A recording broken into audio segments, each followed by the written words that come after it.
Kabanata 551. Lubhang malungkot si Aderi, ngunit napanatili pa rin niya ang kanyang karunungan. Alam pa rin niya kung paano pumili sa pagitan ng pera, dignidad, at personal na kaligtasan.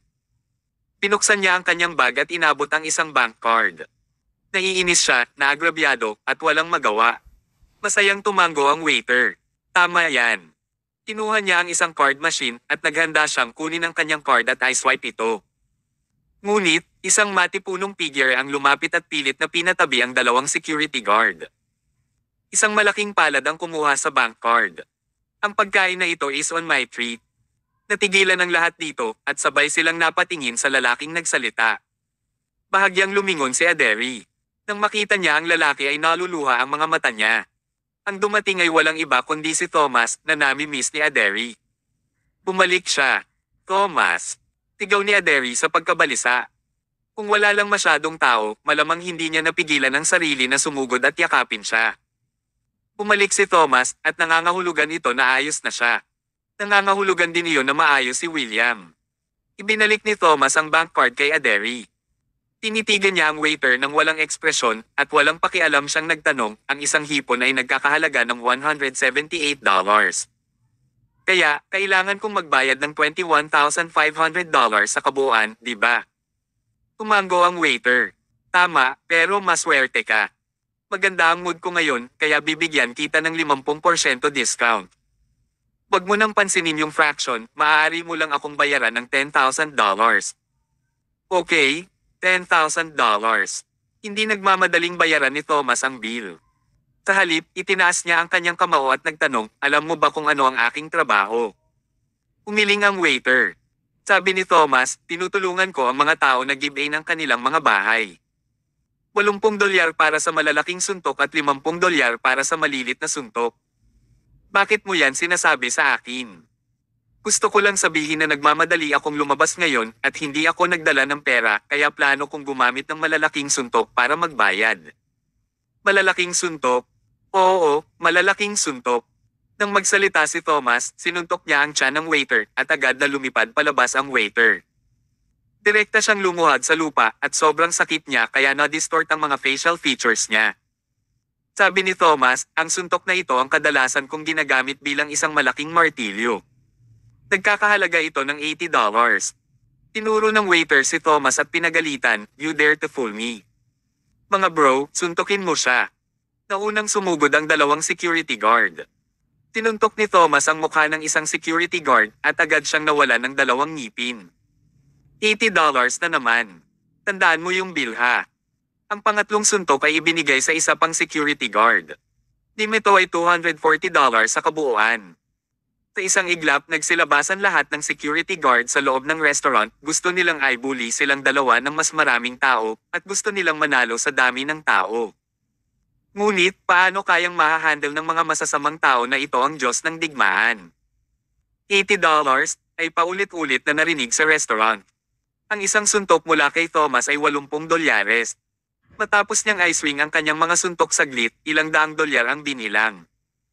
Maya-maya, lahat ng security guard ay napahiga sa lupa. Lahat sila ay nagngangalit ang kanilang mga ngipin habang sumisigaw sa sakit.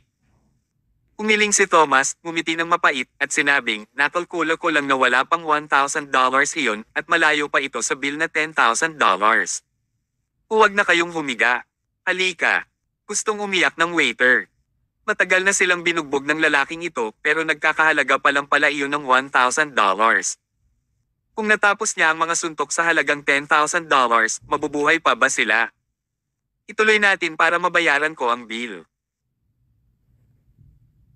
Kabanata 552. Nataranta ang waiter, kaya mabilis siyang lumuhad at humingi ng awa.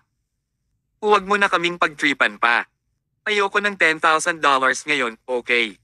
Umiling si Thomas. Paano ito nangyari? Hindi kami mga taong eat and run. Hindi ko talaga magagawa ang mga bagay tulad ng hindi pagbabayad para sa aking sariling pagkain. Walang imik ang waiter. Ang kanilang walang marketing principles ang pinaka nakakatakot na makatagpo ng ganitong uri ng malakas at hindi makatwiran na tao. Ang malaking tindahan ay maaaring linlanggan ang mga customer, habang ang mga mapang-abusong customer ay maaari ring i-bully ang tindahan.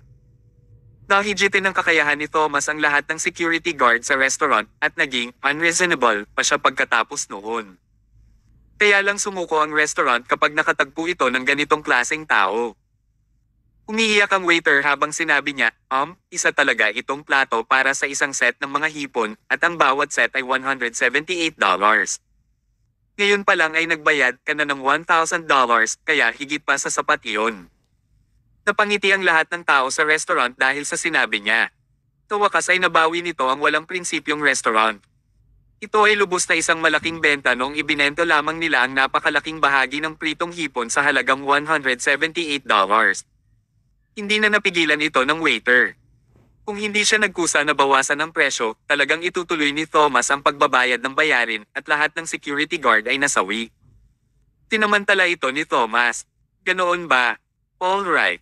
Kung ganoon ang kaso, bigyan mo lang ako ng sukli. Natigilan ang waiter. Sukli. Ano ang nangyayari? Bakit siya humingi ng change? Seryosong sinabi ni Thomas, hindi ba't sinabi mo na kailangan ko lang magbayad ng $178? Nagbayad ako ng hanggang $1,000. Theoretically, hindi mo ba dapat ibalik sa akin ang sukli? Nakakita na sila ng mga hindi makatwirang tao, ngunit hindi pa nila nakilala ang gayong mapagmataas na tao. Pumunta ka dito para kumain at hindi ka nagbayad ng isang sentimo. Pero, binugbog mo lahat ng nasa restaurant. Pagkatapos nito, gusto mo pang makuha ang sukli para sa iyo. Ang waiter ay hindi maiwasang magdusa sa katahimikan. Hindi niya nagawang magreklamo tungkol sa kanyang hinaing. Okay, kunin mo ang sukli. Kukunin ko ang sukli para sa iyo. Ang waiter ay kumuha ng $1,000 na cash at iniabot ito kay Thomas. Ito ang $1,000 na binayaran mo ng dagdag. Mangyaring panatilihin ito. Itinago ni Thomas ang pera ng walang pag-aalinlangan. Pagkatapos noon, itinuro pa niya ang mga hipon na hindi natapos sa kaldero. Ay take out mo na ito para sa akin at hayaan mo akong kunin ang mga ito. Hindi ako isang taong mag-aaksaya ng pagkain. Sobra-sobra na ito. Kinagat ng waiter ang kanyang ngipin, kinuha ang mga packing box, at inimpake ang lahat ng hipon sa palayok. Pagkatapos, ibinigay niya ang kahon kay Thomas. Mga 5 taon na siyang nagtatrabaho sa restaurant na ito at marami siyang na-frame na bisitang banyaga. Maaari siyang kumita ng malaki sa bawat pagkakataon pero hindi pa niya nakilala ang isang hindi makatwiran at makapangyarihang tao tulad ni Thomas. Wala talaga siyang magawa kay Thomas. Kinuha ni Thomas ang packing box, ngumiti, at sinabing, okay, maganda ang serbisyo ng restaurant mo. Pagkatapos kong mag-asikaso sa trabaho ko, kakain ulit ako sa restaurant mo kapag libre na ako. Pupunta siya dito ulit. Nataranta ang waiter. Hindi na siya makapaghintay na itaboy ang malas na lalaking ito at umaasa na hindi na ito babalik. Isang pahiwatig ng tingin ni Thomas kay Aderi bago lumabas ang dalawa sa restaurant. Nakahinga ng maluwag si Aderi. Tinapik niya ang kanyang dibdib at sinabing, Thomas, salamat ulit sa pagkakataong ito. Kung hindi dahil sa iyo, naloko sana ako ng $10,000 ngayon. Pinuksan niya ang isa pang topic sa pamamagitan ng pagtatanong, oo, kung bumalik ka na, nasaan ang aking ama? Itinuro ni Thomas ang isang convertible sports car sa tabi ng kalsada. Tumingin si Aderi sa direksyon na itinuro niya. Nakaupo si William sa passenger seat ng kotse at nakatitig sa kanya na may matamis na ngiti. Tatay. Tumakbo si Aderi at nagsalita ng may pag-aalala, Tay, okay ka lang. Kabanata 553. Bahagyang ngumiti si William habang sumagot, mas natakot ako kaysa nasaktan. Sa kabutihang palad, tinulungan ako ni Thomas, kung hindi, nawalan ako ng buhay sa South City. Halika, pumasok ka na sa kotse. Kotse. Sa oras na ito, nakita ni Aderi ang convertible sports car sa kanyang harapan. Mukhang ilang $1,000,000 ang halaga nito. Dad, ito ang kotse. Ito ay ibinigay ng isang tao. Sino? Yung mga taong kumidnap sa akin. Natarante si Aderi. Paano siya nabigyan ng kotse ng mga kidnapper na iyon? Anong klaseng biro ito? Lumapit si Thomas at sinabing, hindi namin ito maipaliwanag ng malinaw. Pumasok ka muna sa kotse. Mag-usap tayo habang nasa biyahe. Sumakay sila sa kotse bago ay activate ni Thomas ang makina at pinuntirya niya ang destinasyon sa isang KTV na pinapatakbo ng water cloud. Habang nasa daan, sinabi ni William kay Aderi ang layunin ng kanyang pagbisita sa South City at kung paano siya nasangkot kay Mandrel at sa kanyang barkada.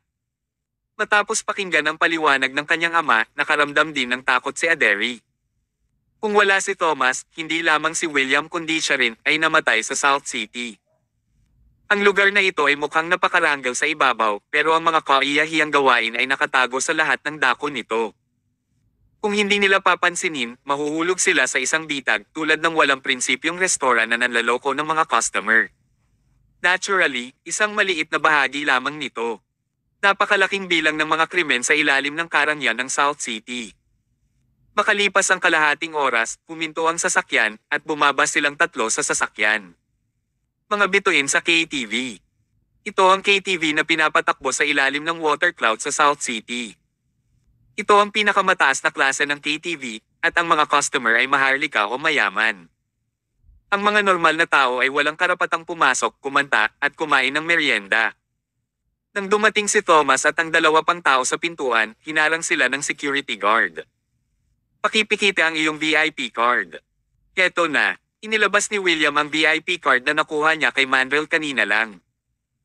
Pagkatapos ng kumpirmasyon ng security guard, totoo ang VIP card at maaari itong magdala ng hindi hihigit sa 5 tao para sabay na pumasok sa loob.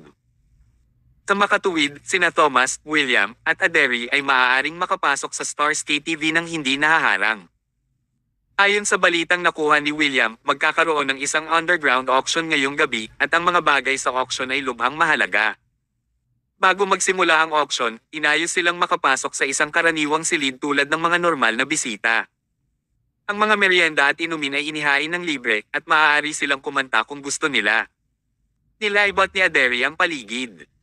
Walang pagkakaiba sa pagitan ng lugar na ito at isang normal na KTV, maliban sa mas maluho ang dekorasyon. Wala rin akong nakikitang lugar tulad ng auction. Paano gaganapin ang auction mamaya? Hindi rin ito naintindihan ni William. Ang water cloud ang pinakamalaking underground power sa South City. Ang kapangyarihan nito ay kumakalat sa buong South City, kaya hindi natin sila dapat malitin. Mag-iiba ang venue ng auction every time. This time, gaganapin ito sa Stars KTV, kaya dapat may intensyon sila. Tungkol sa kung paano isasagawa ang auction, depende ito sa kung paano ito inaayos ng organizer. Habang nagsasalita si William ay biglang bumukas ang pinto ng private room. Isang lalaki at isang babae ang nakatayo sa pintuan ng private room. Ang mga kalaban ay tiyak na magkikita sa isang makipot na daan. Ang lalaking dumating ay talagang si Merrick mula sa medical company sa Southland District. Mula noong nagdaang medical na conference, ang pamilya Dawson at Owen ay hindi na nakikipag-ugnayan sa isa't isa. Sa hindi inaasahang pagkakataon, muli silang magkikita sa South City. Sumili ang ngiti sa labi ni Merrick, ngunit naglabas ng kasamaan ang kanyang tingin. May hawak siyang babaeng may gintong wavy na buhok. Siya ay matangkad at ang kanyang figure ay balingkinitan. Siya ay ang uri ng napakarilag na babae na gusto ng mga lalaki sa isang sulyap. Unang nagsalita si Merrick, noong nasa lobby ako, I found your figures very familiar. Hindi ko inaasahan na makikita talaga kita. Interesado din ba ang pamilya Owen sa auction na ito? Inilibot ni William ang mga mata kay Merrick at ayaw niyang sagutin si Merrick. Hindi ito pinansin ni Merrick. He even spoke with a friendly tone, oh yeah, I forgot to introduce one person to you. This lady beside me ay ang bago kong girlfriend, Sofia Montes.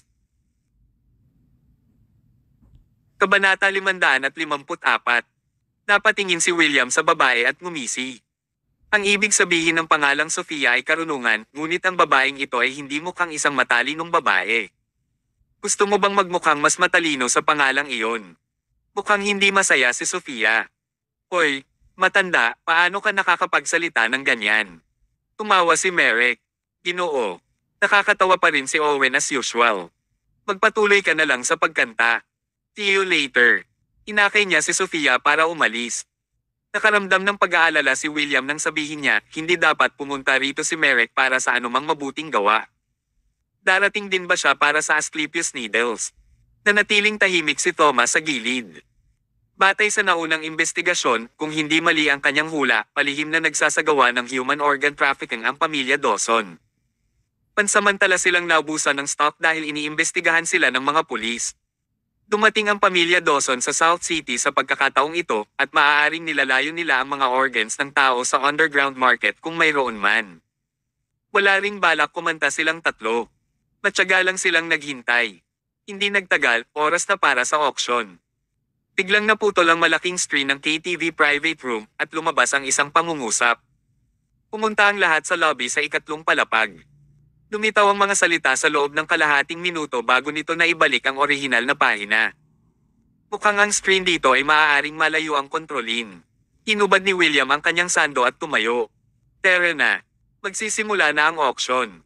Sunod-sunod na lumabas ang tatlo sa private room at umakyat sila sa lobby sa ikatlong palapag sa may hagdanan. Sa oras na ito, maraming mayayaman ang nagtitipon sa lobby. Lahat sila ay nakasuot ng disente at mukhang mayayaman.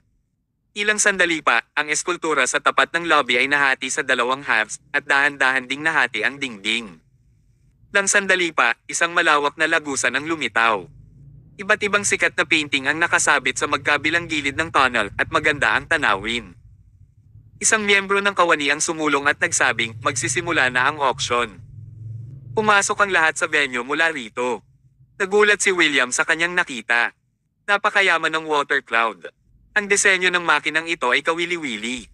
Ang mga tao ay mahinahong pumasok sa lagusan. Pagkatapos nilang maglakad sa tunnel, nakaayos ang mga hilera ng upuan sa dulo ng tunnel na parang set-up ng isang sinehan. Sa tapat nito ay isang malawak na entablado. Sa oras na ito, isang pulang kurtina ay hindi pa naitataas. Walang paghihigpit sa mga upuan. Nahanap ni Thomas at ng dalawa pang tao ang mga upuan sa sulok habang dinala ni Merrick si Sofia para maupo sa isang row sa harap nila. Pagkaupo ng lahat, dahan-dahang itinaas ang kurtina. May hawak na mikropono ang host at tumayo sa entablado. Marahan siyang umubo, sinubukan ang mikropono at sinimulan ang kanyang talumpati para sa auction ngayon. Ladies and gentlemen, magandang hapon. Ako ang host para sa auction na ito. Ngayon, hayaan mo akong magdala sa iyo ng isang serye ng mga katangtanging item sa auction. Sana ay magustuhan niyo ito. Bago opisyal na magsimula ang auction, may maliit na screen sa kaliwa.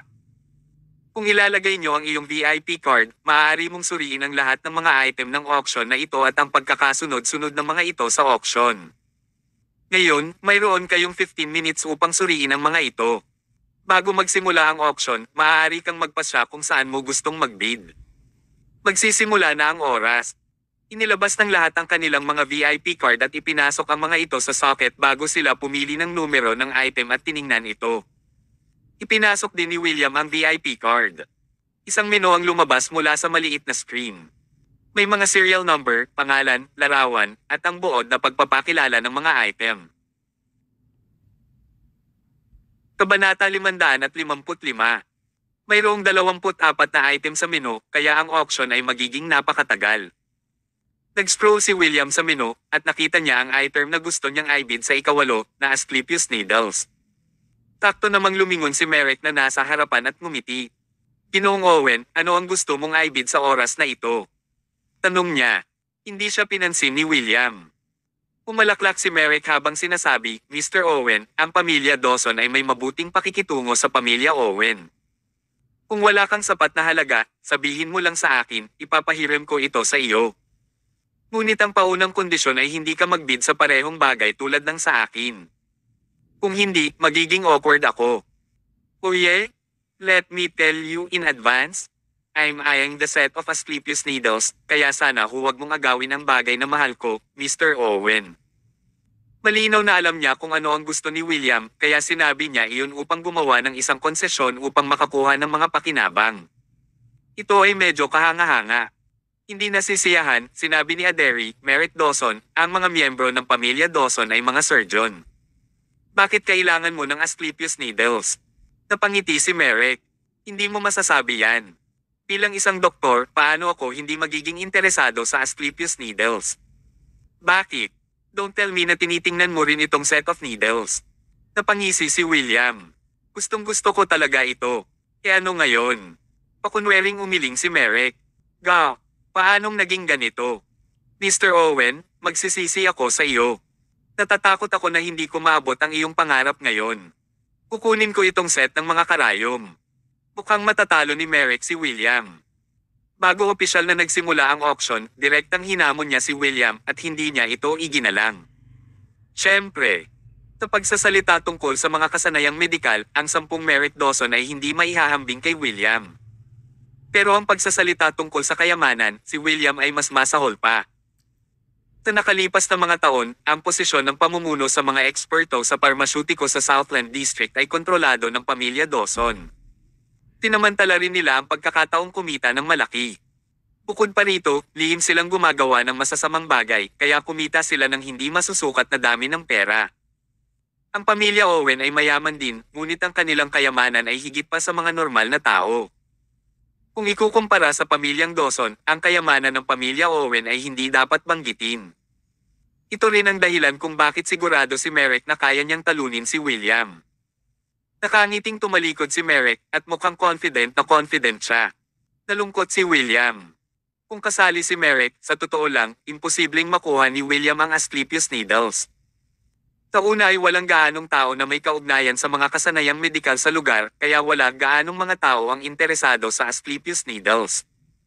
Nais itong makuha ni William sa mababang presyo, ngunit hindi niya inaasahan na makukuha niya ang dati niyang karibal na si Merrick Dawson. Kumunat ang noo niya. Sa pagkakataong ito ay pupunta siya rito ng walang kabuluhan. Sa pag-iisip tungkol dito, nalungkot si William. Mabilis na lumipas ang 15 minutes. Hawak ng host ang mikropono, ngumisi, at sinabing, "Okay, time's up." I guess lahat ay nasulyapan ng buong menu, kaya malamang na alam niyo na kung ano ang gusto mong ibid ngayong gabi. So, huwag na nating pag-usapan. Opisyal na magsisimula ang auction ngayon. Una sa lahat, ang unang item sa auction ay Ivory Vintage Hand Fan. Hindi nagtagal, dalawang napakarilag na babae na nakaseksi ang mga damit ang nagtulak ng kariton at umakyat sa entablado. Sa cart, mayroong isang napakagandang kristal na frame. Isang hand fan ang nilagay sa crystal frame. Ang ivory ay nililok habang ang pamaypay ay dumidikit at may magandang tanawing guhit sa ibabaw ng ventilador. Napakahalaga nito. Walang pag-aalinlangan na sinabi ng host, ang panimulang presyo ng Ivory Vintage Hand Fan ay $200,000 at ang bawat dagdag na presyo ay hindi dapat mas mababa sa $50,000. Ngayon, opisyal nang magsisimula ang bidding. May nagtaas kaagad ng bidding card sa halagang $250,000 habang ang isa pang tao ay nagtaas ng bidding card sa halagang $300,000. Sunod-sunod ang naging atmosphere na ng auction. Sa huli, ang Ivory Vintage Hand Fan ay naibenta sa isang tao. Alam ng lahat na ang Ivory Hand Fan na ito ay appetizer lang. Ang tunay na magagandang bagay ay nasa likod. Kabanata 556. Habang isa-isang ipinakita ang mga bagay sa auction, nag-alab din ang kapaligiran. Pagkatapos magsabi ng mga tao ng unang 5 item, ipinakilala ng host ang ika-6 na na-auction na item na isang jade necklace. Bukod dito, may malalim na kahulugan ang kwintas na ito. Bata pa lang daw ay binili ito ng isang 70 taong gulang na lalaki para sa kanyang asawa. Nang mamatay ang kanyang asawa, ibinente niya ang kwintas. Pagkatapos, ang may-ari ng kwintas na ito ay nagbago ng ilang beses bago ito dumating sa water cloud. Ito ay isang jade na kwintas na kumakatawan sa pag-ibig. Ang panimulang presyo ay $3 million. Ang presyong itinaas sa bawat minuto ay hindi dapat mas mababa sa $500,000. Matapos makita ni Thomas ang jade necklace at marinig ang paglalarawan, natigilan siya ng higit sa 10 segundo. Bakit parang pamilyar ang kwintas na ito? Bakit parang narinig niya ang background story nito? Nang maingat niyang inalala ito sa kanyang mga alaala, naalala niyang binili niya ang kwintas para kay Emma noong sinamahan niya ito sa isang business trip. Ang kwintas na iyon ay itinago ni Emma. Paano naging posible na mapalitan ang may-ari nito ng ilang beses bago ito nakuha ng water cloud? Ang tanging paliwanag lang ay peke ang kwintas na ito. Walang magawang umiling si Thomas. Mukhang hindi lahat ng stock sa water cloud ay may magandang kalidad. Mayroong tunay at peking mga bagay. Ito ay talagang depende sa personal na paghuhusga kung ang item ay mabuti o hindi. Ang kwintas ay kumakatawan sa pag-ibig, kaya ito ay umaakit ng maraming pag-usisan ng mga tao. Bagamat hindi sila interesado sa jade necklace, hindi nila inisip na bumili ng ganitong kwintas para sa kanilang mga manliligaw bilang regalo. Kasama dito si Merrick. Tumalikod siya at sinulyapan si Thomas bago siya sarkastikong nagsalita, ito ay isang kwintas na kumakatawan sa pag-ibig. Ito ang pinakatapat na pagpapala para sa pag-ibig.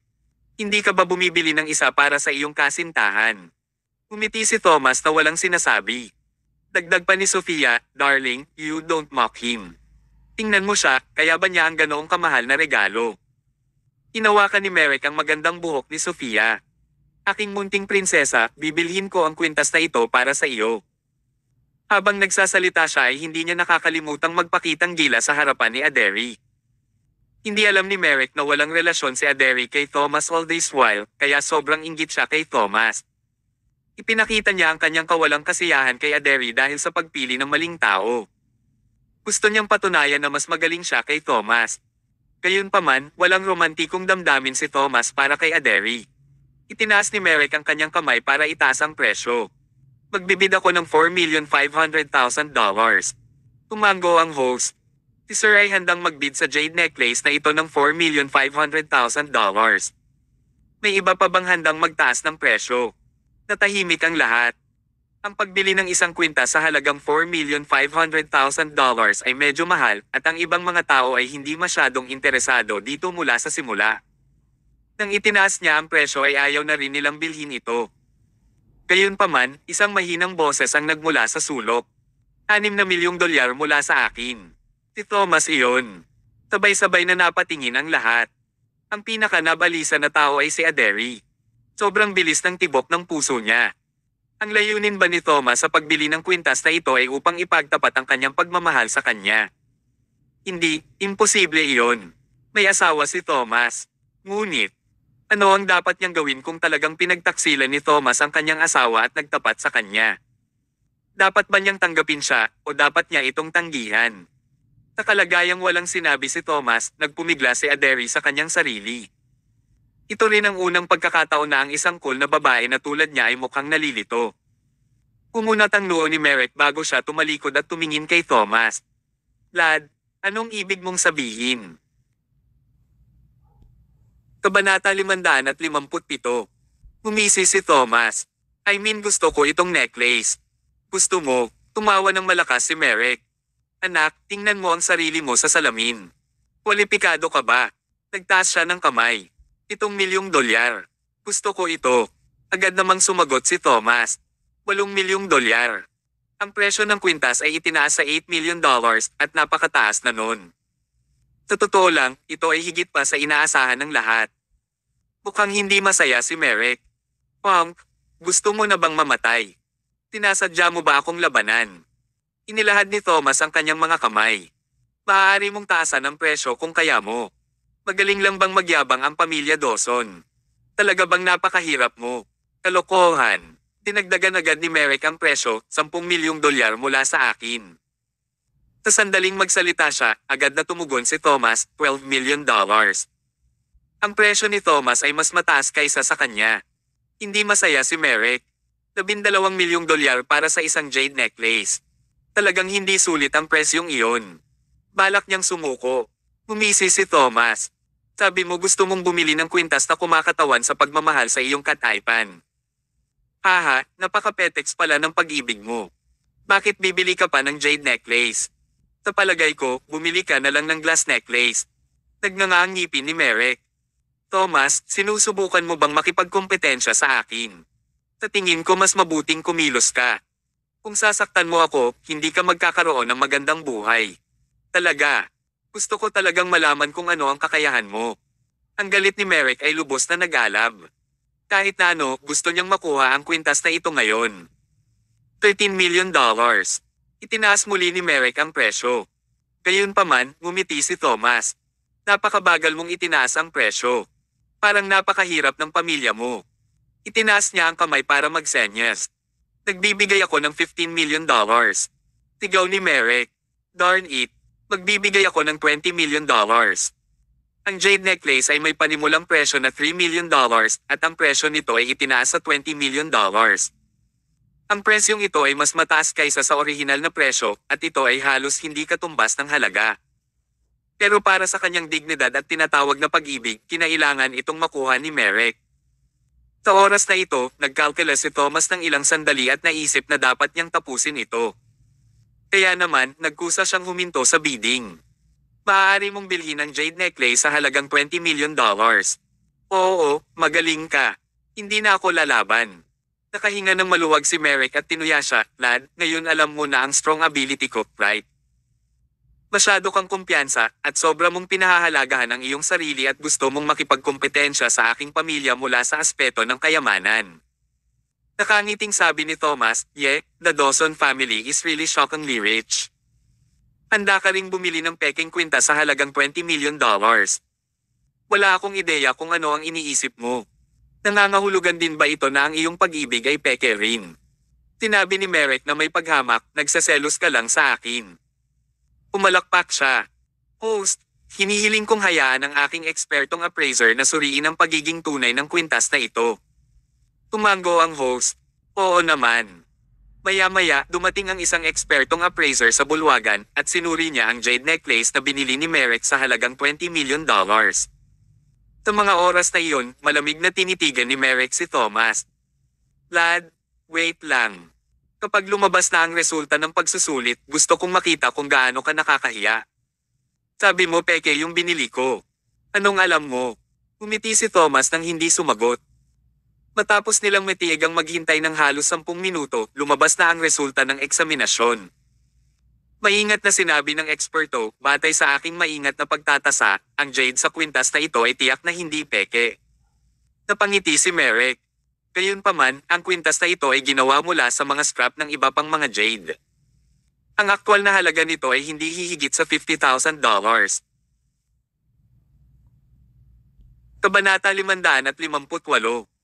Matapos iulat ng ekspertong appraiser ang mga resulta ng kanyang pagsusuri, nagdilim na parang uling ang ekspresyon ni Merrick. $50,000. Nakumpirma ba ang halaga ng kwintas na $50,000 lang? Alam niyang hindi masyadong mataas ang halaga ng kwintas na ito, pero hindi naman dapat ganoon kababa, di ba? At saka, pinatunayan talaga nito ang sinabi ni Thomas. Isa itong artificial na peking item. Paano ang isang peking bagay ay kumakatawan sa pag-ibig? Gustong umiyak ni Merrick. Pakiramdam niya ay niloloko siya. Bigla siyang lumingon at sinaman ng tingin si Thomas. Alam mo ba noong simula pa lang peke na? Bakit ka pa nakikipagkompetensya sa akin? Nagkibit balikat si Thomas. Gusto ko lang makita kung gaano kayaman ang pamilya Dawson. Well, ito ay pareho sa kung ano ang inaasahan ko. Mayaman ka talaga. Ang pamilya Dawson ay talagang hindi ka panipaniwala. Sa sobrang galit ni Merrick ay gusto niyang patayin si Thomas. Gaano man kayaman ang pamilya Dawson, hindi siya dapat mag-aksaya ng pera ng ganoon na lang. Itinuro niya si Thomas gamit ang nanginginig na daliri. Ikaw. Alam mong peke iyon, pero sinadya mo pa ring itaas ang presyo para lang mag-set up ng bitag para sa akin. Jerk, grabe ka. Mukhang inosente si Thomas. Come on, pinilit mong kunin. Hindi kita tinutukan ng baril para pilitin kang bilhin ito. Kung ayaw mo, hindi ba sana ako na ang nakabili niyan? Nakaramdam si Merrick ng galit at galit. Paano naging posible na hindi niya ito makuha? Ang mga salita ni Thomas kanina ay nagpilit sa kanya sa isang dead end, at ang pagpukaw ni Thomas ay naging isang madaling marka. Thomas, napakawalandiya mo. Pero napakayaman ng pamilya ko. Hindi ba $20 million lang yan? Wala akong pakialam doon. Galit siyang napaupo. Sinabi niya na wala siyang pakialam dito, ngunit sa totoo lang ay labis niya itong pinapahalagahan. Samantala, lumubog din ang kumikislap na puso ni Aderi. Sa simula, naisip pa niya na gusto ni Thomas na i-bid ang kwintas para sa kanya. Sa huli, nag-bid si Thomas sa kwintas dahil lang sa gusto niyang gawing tanga si Merrick. Wala itong kinalaman sa kanya. Nakaramdam ng kirot sa puso si Aderi. Nangingilid pa ang luha sa mga mata niya. Bakit napakalupit ng Diyos at nahulog siya sa isang lalaking hinding-hindi niya makakasama? Sa oras na ito, nagsalita ang host, nakabenta kami ng 6 na item ng tuloy-tuloy, kaya naniniwala akong lahat kami ay medyo pagod. Magpahinga muna tayo sandali. Maaari kang pumunta sa banyo kung kailangan nyo, at maaari kayong umidlip kung gusto nyo. Kung gusto nyong maghanda ng pera, mangyaring magpatuloy. Magpapatuloy ang auction sa loob ng 15 minuto. Pagkasabi ng host ay bumaba na siya ng stage. Umakyat sa entablado ang isang grupo ng mga bata at magagandang babae habang sumasayaw ng ilang sexy moves. Para silang mga cheerleader sa basketball competition habang sila ay nagdala ng visual joy sa lahat ng mga manunood. Habang nanunood si Thomas ng performance, nag-vibrate ang phone niya. Ito ay isang text message mula kay Samson. Ang nilalaman ay, huling hilera sa entablado, ang pangatlo mula sa kaliwa, ang ikatlong babae na may pigtails. Siya si Vanny. Nag-focus si Thomas gamit ang kanyang mga mata. Tinitigan niya ang babaeng naka-double ponytails. Matagal na niya itong hinahanap at sa wakas ay natagpuan na rin niya. Vanny. Siya ang babaeng araw-gabi na nami-miss ni Ryan. Siya ay lihim na ipinadala sa South City ng pinuno ng pamilya Hudson bago siya ibinente sa Water Cloud. Sa natitirang bahagi ng kanyang buhay, maaari lamang siyang kumilos bilang isang alipin. Bagamat hindi masama ang kanyang buhay, nawala ang kanyang kalayaan. Ang isang nakakulong na ibon ay miserable. Hindi nagmamadaling kukunin ni Thomas si Vanny. Sa isang banda, hindi niya naisip ang background ng Water Cloud. Sa kabilang banda, mahirap ding ay tanong kung payag ba si Vanny na umalis kasama siya. Kabanata 559. Kailangan niyang kumilos ng walang anumang pagkakamali. Ngayon ay natagpuan na niya siya. Kasunod nito, kailangan lang niyang bantayan siyang mabuti. Makakahanap siya ng pagkakataong maibalik siya. Ang kondisyon, kailangan lang ni Vanny na pumayag na umalis. Sa loob ng 15 minutes na pahinga, umalis sina Merrick at Sofia sa kanilang mga upuan. Dumating sila sa isang sulok na walang tao sa paligid at nagbulungan sila sa isa't isa. Nagpout si Sofia at mukhang hindi masaya ang mukha niya. Pumili kami ng peking kwinta sa halagang $20 million. Nakakagalit naman. Grabe talaga si Thomas Mayo.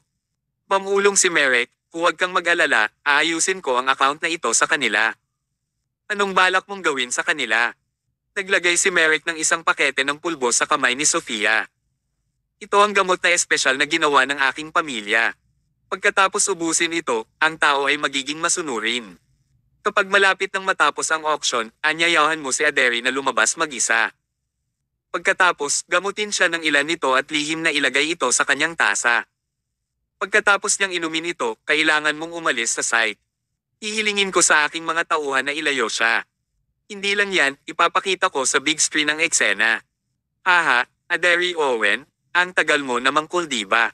Mababa ba ang tingin mo sa akin? Hahayaan kitang makatikim ng sakit kung gayon. Hindi maintindihan ni Sofia. Hindi ba dapat makipag-ugnayan ka kay Thomas? Bakit mo gustong makipag-deal kay Aderi? Hindi mo ba naiintindihan? Sabi ni Merrick, mahal ni Thomas si Aderi. Pag-isipan mo, kapag ang babaeng mahal mo ay dinungisan, at pinaglalaroan pa nga sa big screen ang sitwasyon, ano ang mararamdaman mo? Agad naman itong naintindihan ni Sofia. Haha, magiging heartbroken si Thomas. Makakaramdam siya ng sakit na parang nakagat ng mga langgam. Bingo! Gusto ko ang gagawin mong ito. Kawakas ay utos ni Merrick, itago mo ang gamot. Huwag ilantad ang iyong sarili. Tumanggo si Sofia. Huwag kang mag-alala, napakahusay kong gawin ito. Matapos nilang maisigawan ng mabuti ang plano ng dalawa ay bumalik na sila sa venue at umupo sa kani-kanilang upuan.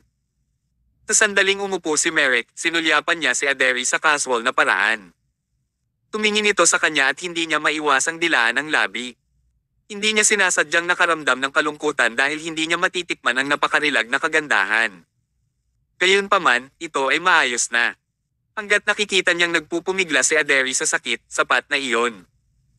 Tinadya niyang sabihin kay Aderi, Dr. Owen, isa kang babae, kaya dapat mong malaman ang iyong kaligtasan sa isang lugar tulad ng South City. Umisi si Aderi at hindi siya pinansin. Very safe ito basta't hindi siya masyadong lalapit kay Merrick. Natapos ang 15 minutong pahinga at umakyat ang host sa entablado upang ipagpatuloy ang pagsasagawa ng auction. Kasunod nito, ipinakita ang ikapitong item sa auction. Isa itong sinaunang armchair. Pagkatapos ng matinding kompetisyon, binili ito sa presyong $220,000. Kawakas, ito na ang 80 bagay na matagal nilang hinihintay na Asclepius needles. Sa entablado, sa kariton, isang set ng pilak na karayom ang ipinakita sa mga tao. Sabi ng host, alam niyo na siguro na ang set ng mga karayom na ito ay espesyal na idinisenyo ng sinaunang henyong doktor, si Asclepius. Ito ay isang himala sa medisina. Kung makukuha nyo ang set na ito ng Asclepius Needles, mapapabuti nito ang mga medikal na kasanayan ng doktor sa pinakamataas na antas. Maaari pa itong makatulong sa mga namatay na pasyente na mabuhay muli. Ang paggamit ng Asclepius Needles ay hindi pangkaraniwang, kaya ang presyo nito ay natural na pambihira. Ang panimulang presyo ay $15 million at bawat presyong itataas nyo ay hindi dapat mas mababa sa $2 million. Magsisimula na ang bidding. Dapat tingin ang lahat sa set ng silver needles. Speaking of its strength, nakakamangha talaga ito. Ngunit para sa mga normal na tao, ano ang halaga nito? Lahat ay nag-iisip kung dapat ba nilang bilhin ito. Kabanata 560. Sa lahat, si William ang pinakamalungkot na tao. Hindi naging madali para sa kanya na makarating doon at naisip niyang bilhin ang set ng Asclepius Needle sa murang halaga. Gayunpaman, awkwardly niyang nalaman na ang panimulang presyo ay $15 million. Matapos pagsamahin ang lahat ng kanyang kayamanan, wala siyang $10 million. Nangangahulugan din ito na hindi niya kayang bayaran ang panimulang presyo. Paano niya ito maibabalik? Kaya naman, titignan niya lang ito. Napabuntong hininga si William. Masasabi ng mga tao kung gaano siya kalungkot. Para sa set na ito ng Asclepius Needles, muntik na siyang mapatay ni Mandrel at ng kanyang gang. Siya pa ang naging dahilan para masangkot ang kanyang anak. Sa huli, wala talaga siyang kwalipikasyon para itaas ang presyo. Ang kahirapan ay isang kasalanan. Sa oras na ito, sinubukan ng isang tao na sumigaw, nag-aalok ako ng $18 million. Sa totoo lang, sa mga normal na tao, ang Asclepius Needles ay hindi masyadong mahalaga dahil hindi nila ito gagamitin. Kaya naman, sayang talaga kung gumastos sila ng ganoon kalaking halaga para makabili ng isang set ng karayom. Ngunit, gusto lang ng ilan na bilhin sila sa murang halaga. Marahil ang mga karayom ay magsilbi ng isang espesyal na function pagkatapos nilang bilhin ang mga ito. O baka tumaas ang presyo nito pagkatapos nilang bilhin ito at maaari nilang makuha ang pagkakaiba sa mga presyo sa pamamagitan ng muling pagbebenta nito. Maraming tao ang nag-iisip ng ganito, kaya sinubukan nilang mag-bid. Kung makukuha nila ito, maganda iyon. Kung hindi nila kaya, fine. Tinaasan ng humigit kumulang 8 tao ang presyo at ang huling presyo ay naayos sa $39 million. Ang bilang ay nakakatakot. Sa pagkakataong ito, si Merrick na kanina patahimik ay tumalikod at tumingin kay William. Sarkastikong sabi niya, Mr. Owen, gusto mo bang kunin itong set ng mga karayom? Ikinalulungkot ko na hiniling din sa akin ng aking ama na kunin ang set ng mga karayom kaya hindi ko ito maibigay sa iyo. Pero sa palagay ko, Mr. Owen, baka hindi pa kaya ng pamilya mo ang panimulang presyo, di ba? Haha. Napaka-sarcastic ng kanyang mga sinabi. Pero totoo siya. Itinaas ni Merrick ang kanyang kamay at pinitik ang kanyang mga daliri bago kumpiyansa niyang sinabi, nag-aalok ako ng $50 million. $50 milyong dolyar. Direkta niyang itinaas ang presyo ng $11 million at ang pagtaas ay masyadong walang awa. Ipinahiwatig nito na sinasabi niya sa ibang mga tao ang mga karayom na pag-aari niya, kaya walang sino man ang maaaring kumuha ng mga ito mula sa kanya. Napakaseryoso niya. Napatingin ang lahat kay Merrick. Alam din ng lahat na gumastos lang siya ng $20 million para makabili ng peking kwintas. Ito ay nagpahayag ng dalawang bagay. Una, kailangan niyang makuha ang bagay na gusto niya. Pangalawa, mayaman talaga siya. Ang bawat tao ay sa una ay nagtataas ng presyo upang subukan lang ito at wala silang masyadong iniisip tungkol sa Asclepius Needles. Nang makita nilang sabik si Merrick na makuha ito, matino silang umalis sa kompetisyon. $55 milyong. Dapat wala nang magtataas ng presyo. Malakas na tanong ng host, may gusto pa ba nito? Kung walang gustong magbid, itong set ng Asclepius Needles ay mapapabilang na kay Sir. Napabuntong hininga si William sa kanyang kinauupuan. Bilang isang matandang doktor, talagang gusto niya ang set na ito ng Asclepius Needles. Pero kahit gusto niya, ano ang magagawa niya? Kung walang pera, panaginip lang iyon. Pinatunayan ng katotohanan ang palaging sinasabi ng mga tao. Hindi lahat ng bagay ay mabibili ng pera, ngunit hindi ka makakabili ng kahit ano ng walang pera. Walang magagawa ang pera, ngunit magkakaroon ka ng higit pang mga pagpipilian kapag mayroon kang pera. Kahit gaano pa ka-advance ang medical skills ni William, natalo pa rin siya kay Merrick dahil hindi siya kasing yaman ni Merrick. Habang iniisip ng lahat na makukuha ni Merrick ang Asclepius Needles, si Thomas na matagal nang hindi nagsasalita ay dahan-dahang sumigaw ng isang presyo, 60 milyong dolyar. Natigilan ang lahat. May nagbid pa ba sa oras na ito? Napatingin ang lahat at tumawa sila. Siya ba ang lalaking naglalaro para makabili si Merrick ng isang peking bagay na may malaking halaga?